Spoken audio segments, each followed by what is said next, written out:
Chers web visiteurs, bonjour et bienvenue aujourd'hui pour le lancement officiel de youfin.tv. Alors, qui dit lancement exceptionnel dit invité et cadre exceptionnel. Aujourd'hui, nous sommes en direct de l'hémicycle du Conseil régional d'Alsace où nous avons le plaisir de recevoir Monsieur le ministre Loos qui va répondre à nos questions. Bonjour Monsieur le ministre. Bonjour. Donc François Loos qui a accepté de répondre à nos questions de youfin.tv. Donc je rappelle le parcours de François Loos. Monsieur Loos, vous avez été dans le gouvernement Chirac, donc ministre en charge du commerce extérieur ainsi que de l'industrie. Et aujourd'hui, vous êtes député du Bas-Rhin ainsi que vice-président du Conseil régional d'Alsace en charge de l'économie. Alors, nous ne pouvons pas commencer cette interview sans aborder le sujet qui est sur toutes les lèvres en ce moment, la crise mondiale qui nous occupe tous. Alors, quelle est votre vision aujourd'hui de cette crise mondiale économique et financière et quels vont être les impacts à court terme? La crise financière et économique n'est pas terminée, ça c'est le moins qu'on puisse dire. Les Français constatent bien qu'il y a du chômage, que la sortie de crise en termes d'emploi n'est pas encore arrivée. Par contre, ce qui est important, c'est qu'aujourd'hui, les entreprises qui innovent, les entreprises qui exportent, trouvent des chemins pour une nouvelle croissance. Il y a à l'évidence des domaines qui sont repartis, et il y a des nouveaux domaines qui partent. Et ce qui était important avant la crise, à savoir innover, exporter, est encore plus important avec la crise, même si la crise n'est pas passée. C'est avec ces moteurs-là qu'on sortira de la crise. Alors, à votre avis, quels vont être les secteurs porteurs qui vont être en croissance dans cette période d'après-crise? Je n'ai pas de boule de cristal et ce que je souhaite, c'est que les secteurs de notre industrie puissent chacun trouver la voie d'une sortie. Ça va dépendre du talent et de l'innovation. Mais c'est évident que dans cette période de crise, le secteur pharmaceutique a par exemple mieux résisté. L'agroalimentaire a été convenable dans ses résultats. Et on peut se dire que tous les métiers qui sont liés aux économies d'énergie ou aux énergies renouvelables devraient connaître une grosse croissance dans les années à venir. Donc, sans doute qu'aujourd'hui, si Copenhague est un échec sur le plan des accords institutionnels et juridiquement coercitifs au plan mondial, néanmoins, tout ce qui est green tech, comme on dit, a probablement un très gros avenir. Très bien. Notre pays, la France, ainsi que votre région, l'Alsace, dispose de beaucoup de porteurs de projets qui sont compétents et qui sont volontaires. Cependant, ces personnes ont beaucoup de mal à trouver des fonds pour les aider à investir et à développer leur entreprise.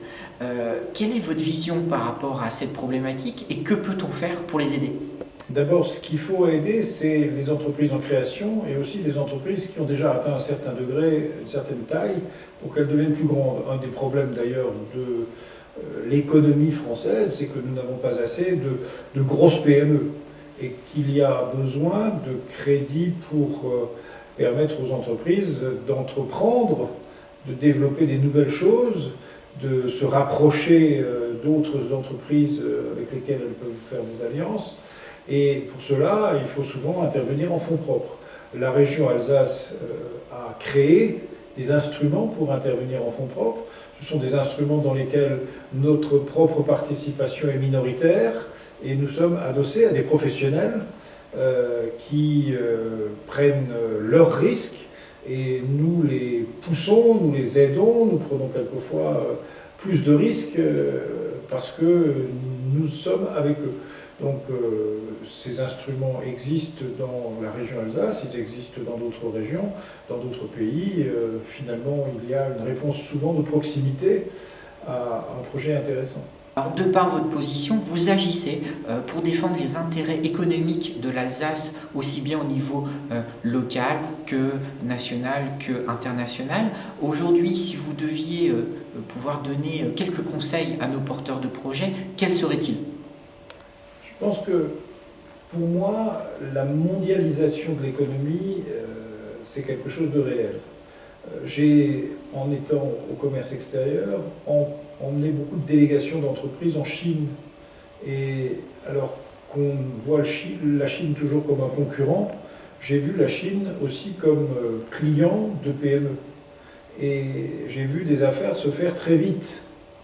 Et donc, contrairement à ce qu'on imagine quelquefois, certes c'est compliqué, certes on n'a pas que des amis, certes on copie assez vite, mais il y a néanmoins des opportunités considérables dans un pays d'1,3 milliard d'habitants qui ont une croissance, même dans la période actuelle, de 6% par an. Donc il faut se penser que même si nous sommes inquiets et nous ne voyons pas tout à fait de quoi l'avenir sera fait, il y a un appétit énorme de tous les pays émergents et des milliards d'individus qui y habitent, qui regardent notre mode de vie, qui regardent notre luxe, qui regardent notre qualité et qui s'intéressent à nos produits par conséquent. Donc je voudrais que ceux qui créent une entreprise ou développent une entreprise eh bien, aient ce regard large. Bien sûr, si je dis ça, je ne peux pas... Je mesure bien que ça ne s'adresse pas à tout le monde de la même façon. Si on est un artisan aujourd'hui, j'aurais tendance à dire, regardez le potentiel des green tech, enfin, ce qui veut dire en pratique des capteurs solaires ou du chauffage avec de la condensation ou bien des pompes à chaleur. Ce sont un certain nombre de possibilités qui aujourd'hui existent et sur lesquelles il faut acquérir le savoir-faire, la capacité à être opérationnel rapidement. Et donc sur ces marchés-là, qui n'ont pas lieu de viser un international lointain, je dirais regarder toutes les évolutions techniques du secteur qui sont probablement considérables. Dernier exemple, les matériaux. Dans le secteur des matériaux, tout ce qu'on a qui est simple, c'est dû au fait qu'on a trouvé dans les années passées des matériaux qui ont des caractéristiques extraordinaires et qui nous permettent de faire des objets légers, qui nous permettent de faire des objets confortables, solides mais petits, enfin, toutes ces qualités qui sont issues des techniques. Aujourd'hui, toute nouvelle entreprise doit pouvoir faire de lance de nouvelles technologies et chacun dans son domaine le fait peut-être même quelquefois sans le savoir parce que tout simplement il se met au goût du jour et en se mettant au goût du jour il développe une nouvelle technologie. C'est d'ailleurs ce que vous faites aussi dans votre entreprise. Alors pour nous, youfin.tv, 2010 va être une année où nous allons mettre en relation des porteurs de projets innovants avec des investisseurs au niveau international. Et vous, Monsieur le Ministre, 2010, quelles vont être les différentes actions que vous allez mener durant cette année? Et pour moi, la période 2010 qui commence, c'est une période de campagne électorale, puisque les élections régionales ont lieu au mois de mars. Et donc en ce moment, nous sommes en train de rédiger des programmes qui, pour une région comme l'Alsace, se basent beaucoup sur le bilan de ce qui a été réalisé au cours des dernières années et qui sont un peu le reflet de ce que je viens de vous dire. D'un côté, il y a besoin de fonds propres, de caution, de garantie, et nous avons les instruments en place. Nous allons donc les simplifier, les élargir, les professionnaliser, disons, faire qu'il y ait suffisamment de moyens et suffisamment de professionnels. Et puis, d'un autre côté, nous allons faire en sorte que dans les nouvelles technologies qui peuvent s'appliquer, il y ait des personnes formées. Et l'exemple numéro 1, c'est évidemment les économies d'énergie, les énergies renouvelables. Si on veut développer les capteurs solaires en Alsace pour faire de l'eau chaude, nous le faisons déjà. Mais aujourd'hui, c'est le nombre de personnes capables de le faire, donc la capacité d'une profession à s'organiser en conséquence qui sont importantes.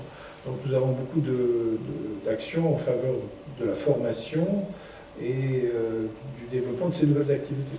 Et puis nous venons d'adopter une stratégie régionale de l'innovation pour dire, si je veux résumer ce que ça dit, c'est que l'innovation, ça ne concerne pas qu'une université, une entreprise. L'innovation, ça concerne tout le monde.